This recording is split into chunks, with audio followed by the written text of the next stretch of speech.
Fourth Amendment rights for Latinos, that it's going to apply to African Americans. We're on deck. This is baseball time. We're on deck. We may not be in the batter's box right now, but rest assured, you're walking towards the batter's box. Carl, where am I wrong, and what do you want to tell the African American that's saying, that's not me, that's them?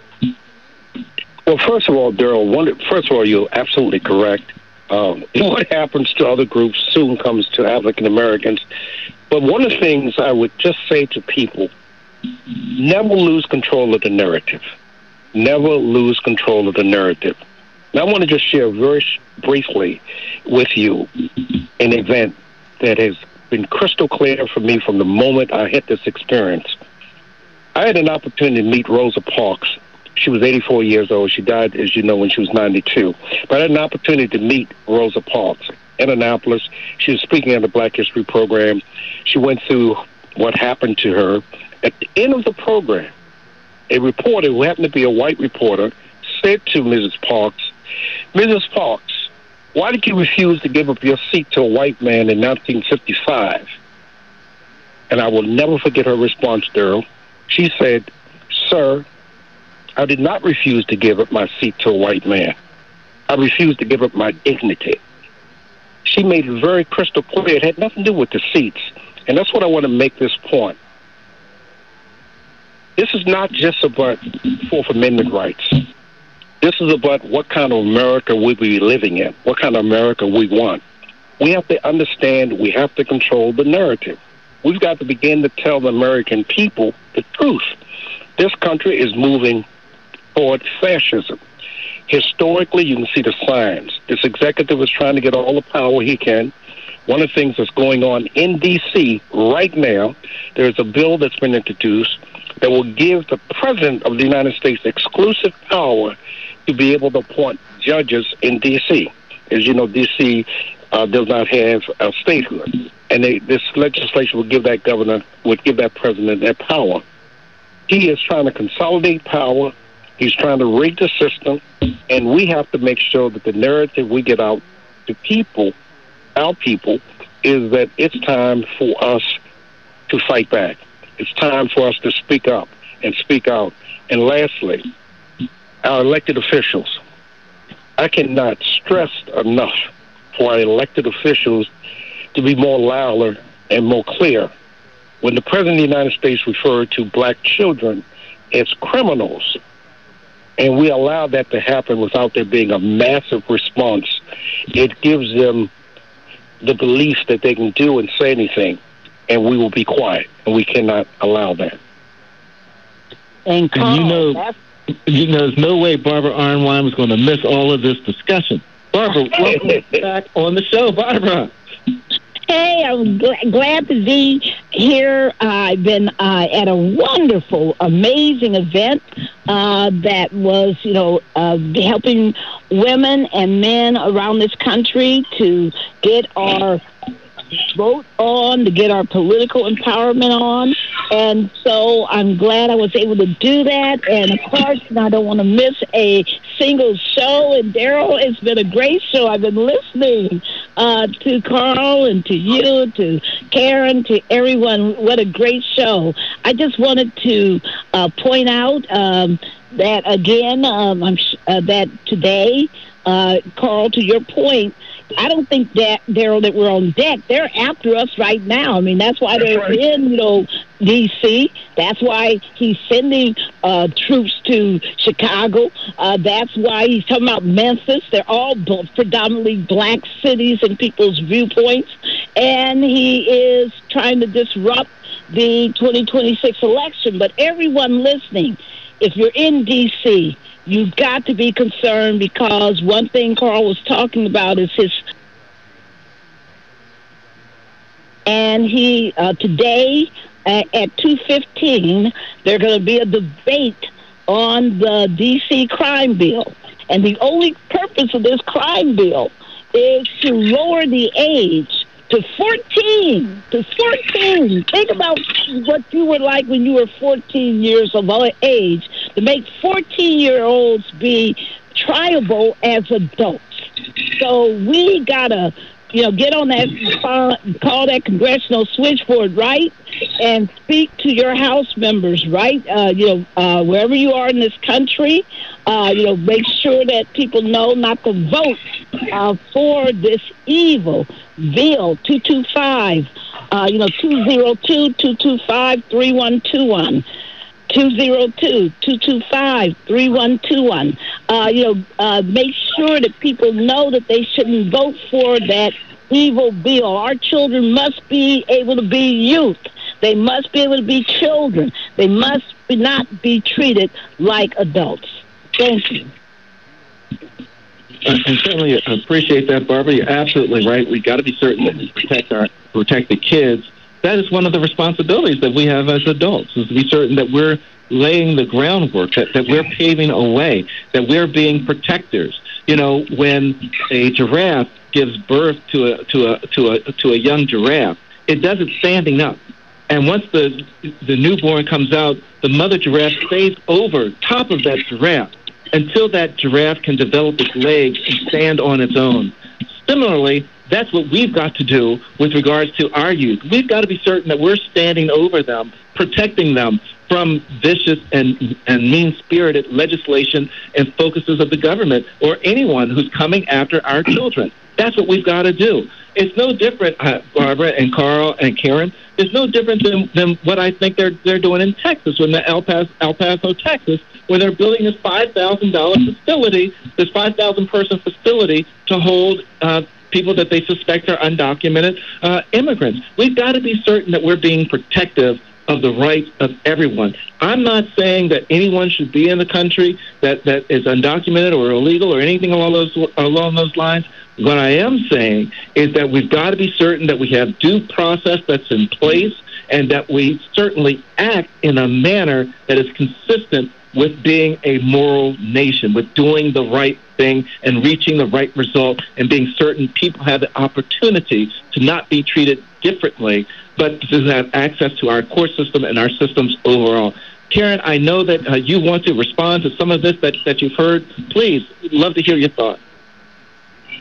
I would just add, if you remember, Daryl, to go along with your example, remember when they had the earthquake in California and they looked at the zoo and how the elephants came around and circled their young? That's how we need to be as a community. The risk of doing nothing is not an option. We risk too much. We risk having more raids, more detention, more families torn apart. It is the normalization of second-class citizenship. This kind of apartheid thinking has no place. We are familiar with the history of our country. We know what we've been through, but being on the sidelines, as we often say, Daryl, don't come to the table hungry. Bring something with you. If it's your fight, if it's your will to survive, if it's to make phone calls, if it's to call Capitol Hill, whatever it is, it's a contribution for stopping this right now. We cannot afford for this to continue. Amen. Fantastic. And Barbara, I know that you wanted to talk, because we talk about what people can do. People that are in your communities, go to, if there's a political organization or an organization in your community that's fighting, that you believe in, that's fighting for change, that's fighting to protect your rights, join that organization. Whether it's the Transformative Justice Coalition, the NAACP, Black Voters Matter, whatever it is, if they're moving in the direction that you believe we should be going, join and be part of that organization. Whether it's a church or a mosque or a synagogue, whatever it is, join it to be part of the fight. Barbara, I know you want to talk about October the 15th, where people can join us in D.C. in the middle of this fight. That's right, because the Supreme Court is out of control, and when it comes to handling issues that should be protecting us, this Nome case that you've been talking about is an example of it. But folks, on October 15th, they're going to be hearing an argument, and at the core and central of that argument is a challenge to the constitutionality not only of majority-minority districts and redistricting to make sure that they're fair and that people of color can elect a representative of their choice, but they're also arguing about whether or not the Voting Rights Act itself is constitutional. Now, when I say that is the core fight ahead of us, you got to listen, because, folks, this is what John Lewis stood on that bridge for. This is why they beat all our people. This is why they killed Goodman, Swerner, and Cheney. It was all over voting rights.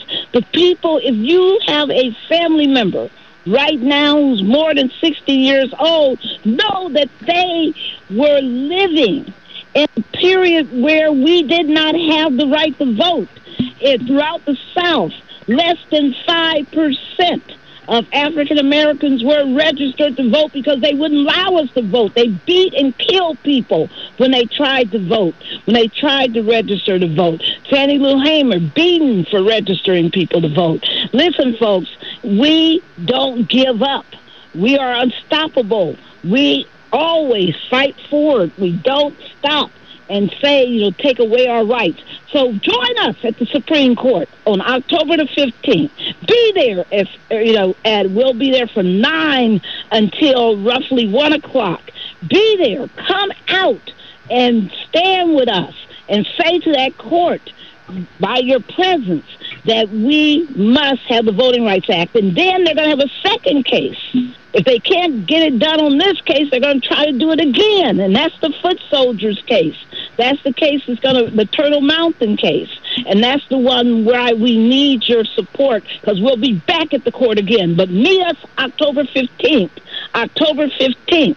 Meet us at the Supreme Court at 9 o'clock a.m. in the morning.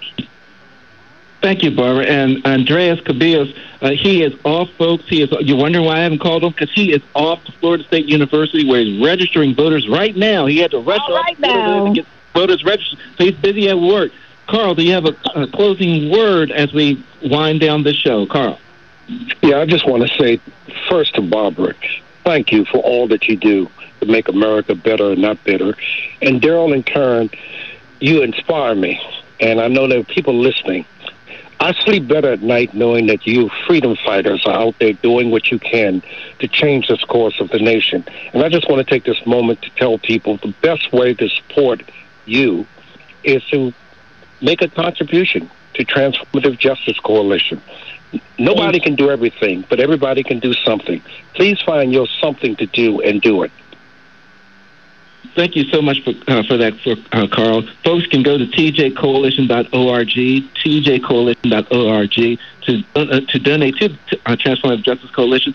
If you want to come out, September the 24th will be our fundraiser. September the 24th at 4 p.m.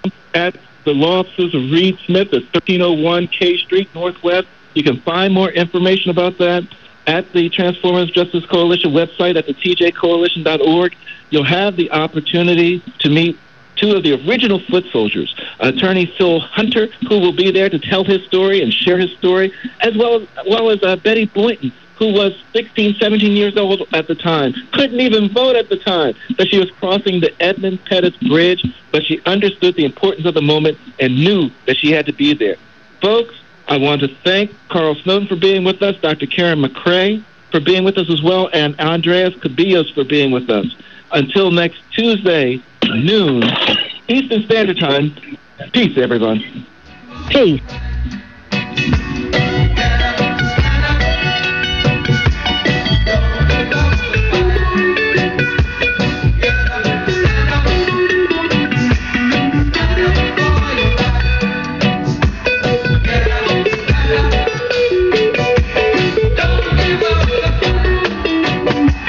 The views and opinions expressed in this program are those of the host and guests and do not necessarily reflect the views of Urban One Incorporated, Radio One, or any of its subsidiary companies. The preceding program was paid for by Barbara Arnwine.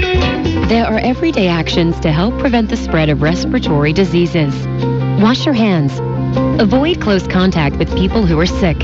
Avoid touching your eyes, nose, and mouth. Stay home when you are sick. Cover your cough or sneeze. Clean and disinfect frequently touched objects with household cleaning spray. For more information, visit cdc.gov/COVID-19. This message brought to you by the National Association of Broadcasters and this station. News Talk 1450 and 95.9 WOL with the Carl Nelson Show. Weekdays from 6 to 10 a.m. Reverend Al Sharpton keeping it real from 1 to 4 p.m. And the Tavis Smiley Show from 4 to 7 p.m. Download our mobile app and take us everywhere you are or listen live at WOLDCnews.com. The news and issues that matter to you.